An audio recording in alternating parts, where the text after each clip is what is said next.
प्रेम से बोलिए प्रिय भक्तगणों, जय माँ भगवती दुर्गा।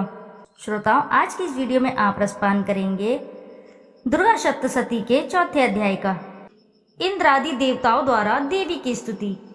ऋषि कहते हैं, अत्यंत पराक्रमी दुरात्मा महिषासुर तथा उसकी दैत्य सेना के देवी के हाथ से मारे जाने पर इंद्र आदि देवता प्रणाम के लिए तथा कंधे झुकाकर उन भगवती दुर्गा का उत्तम वचनों द्वारा स्तवन करने लगे। उस समय उनके सुंदर अंगों में अत्यंत हर्ष के कारण रोमांच हो आया था। देवता बोले, संपूर्ण देवताओं की शक्ति का समुदाय ही जिनका स्वरूप है तथा जिन देवी ने अपनी शक्ति से संपूर्ण जगत को व्याप्त कर रखा है, समस्त देवताओं और महर्षियों की पूजनीय उन जगदम्बा को हम भक्ति पूर्वक नमस्कार करते हैं।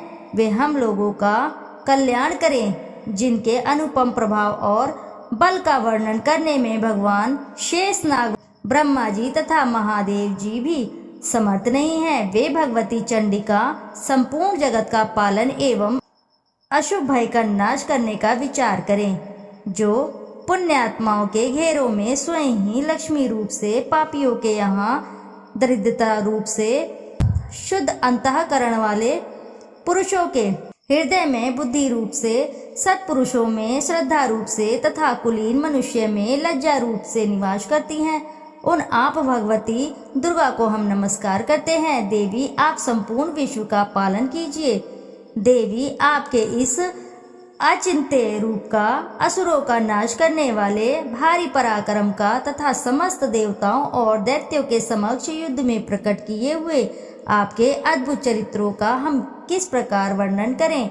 आप संपूर्ण जगत की उत्पत्ति में कारण हैं। आप में सतगुण, रजोगुण और तमोगुण, ये तीनों गुण मौजूद हैं, तो भी दोषों के साथ आपका संसर्ग नहीं जान पड़ता। भगवान विष्णु और महादेव जी आदि देवता भी आपका पार नहीं पाते।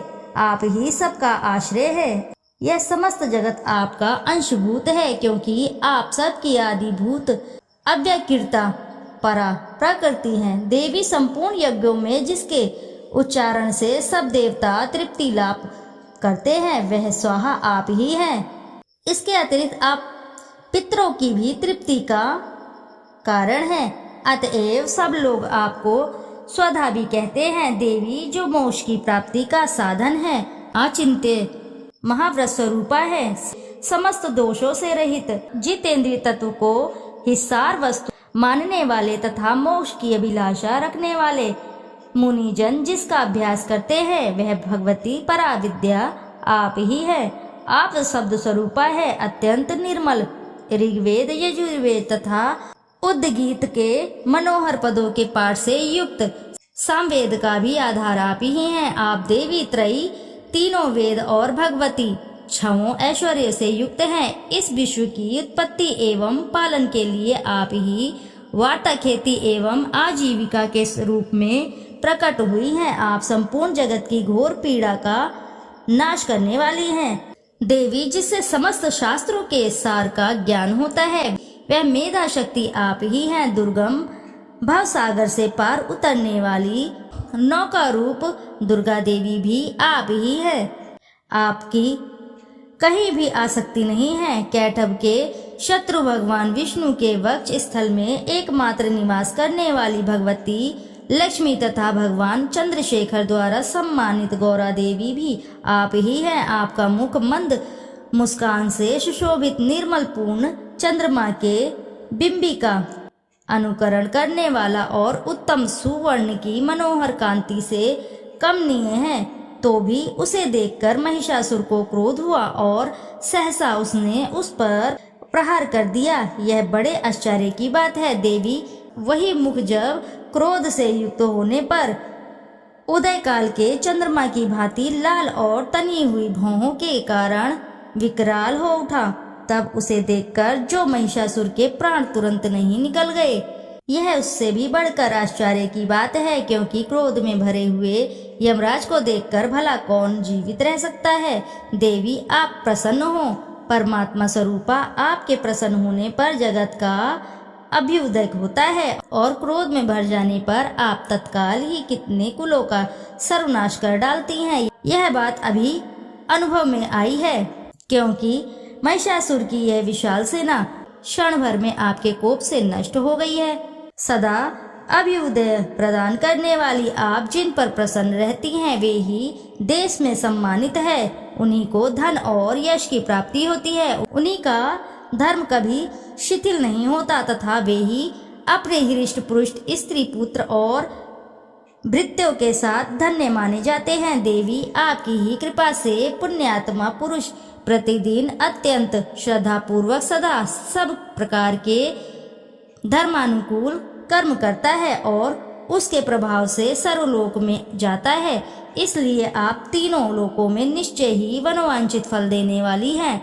माँ दुर्गे आप स्मरण करने पर सब प्राणियों का भय हर लेती हैं और स्वस्थ पुरुषों द्वारा चिंतन करने पर उन्हें परम कल्याणमयी बुद्धि प्रदान करती हैं। दुख दरिद्रता और भय हरने वाली देवी आपके सिवा दूसरी कौन है, जिसका चित्त सबका उपकार करने के लिए सदा ही दयार्द्र रहता हो।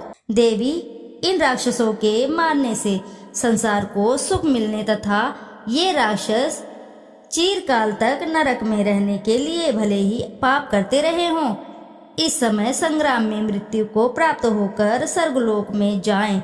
निश्चय ही यही सोचकर आप शत्रुओं का वध करती हैं। आप शत्रुओं पर शास्त्रों का प्रहार क्यों करती हैं? समस्त असुरों को दृष्टिपात मात्र से ही भस्म क्यों नहीं कर देती हैं? इसमें एक रहस्य है कि ये शत्रु भी हमारे शस्त्रों से पवित्र होकर उत्तम लोकों में जाए। इस प्रकार उनके प्रति भी आपका विचार अत्यंत उत्तम रहता है। खड्ग के तेज पुंज की भयंकर दीप्ति से तथा आपके त्रिशूल के अग्रभाग की घनीभूत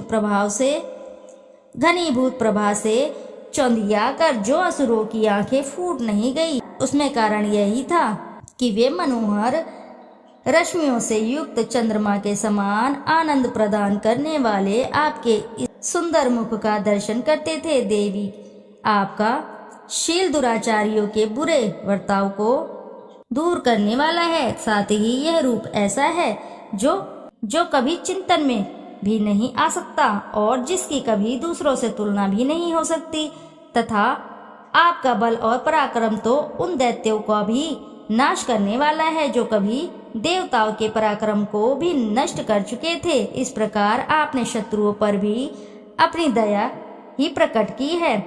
वरदायिनी देवी आपके इस पराक्रम की किसके साथ तुलना हो सकती है, तथा शत्रुओं को भय देने वाला एवं अत्यंत मनोहर ऐसा रूप भी आपके सिवा और कहाँ है।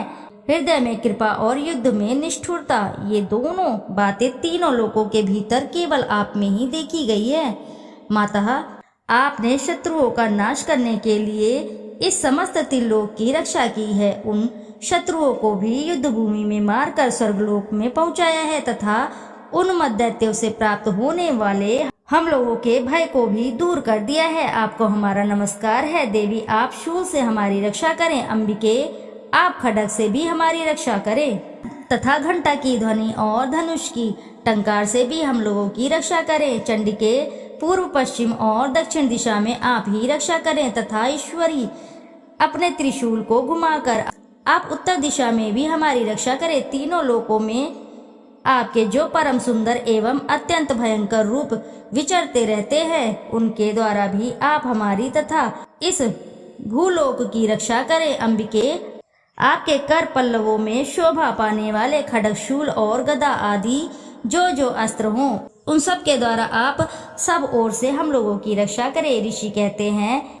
इस प्रकार जब देवताओं ने जगन माता दुर्गा की स्तुति की और नंदन वन के दिव्य पुष्पों एवं गंध चंदन आदि के द्वारा उनका पूजन किया, फिर सबने मिलकर जब भक्ति पूर्वक दिव्य धूपों की सुगंध निवेदन की, तब देवी ने प्रसन्न वंदन होकर प्रणाम करते हुए सब देवताओं से कहा।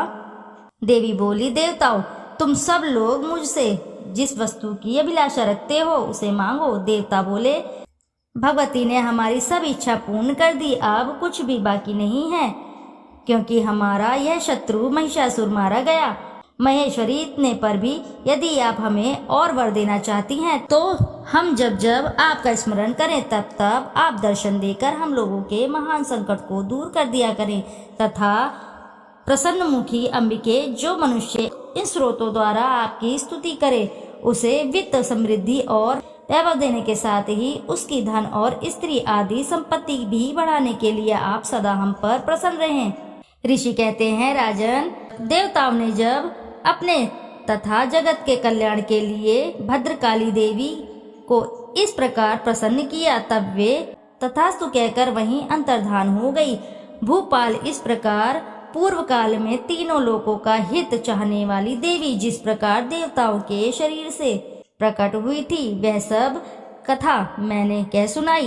अब पुनः देवताओं का उपकार करने वाली वे देवी दुष्ट दैत्य तथा शुंभ निशुंभ का वध करने एवं सब लोगों की रक्षा करने के लिए गौरी देवी के शरीर से जिस प्रकार प्रकट हुई थी वह सब प्रसंग मेरे मुंह से सुनो, मैं उसका तुमसे यथावत वर्णन करता हूँ। इति शुभम। प्रेम से बोलिए प्रिय भक्तगणों, श्री दुर्गा सप्तशती माता की जय। श्रोताओं, यदि आपको कथा अच्छी लगी है तो वीडियो जरूर लाइक करें, साथ ही चैनल को सब्सक्राइब करें और एक बार अपनी सच्ची श्रद्धा से कमेंट बॉक्स में जरूर लिख दें, जय माता दुर्गा, जय माँ भगवती। फिर मिलते हैं हम आपसे अगले अध्याय में, यानी कि 5वें अध्याय में। जब तक के लिए नमस्कार श्रोताओं।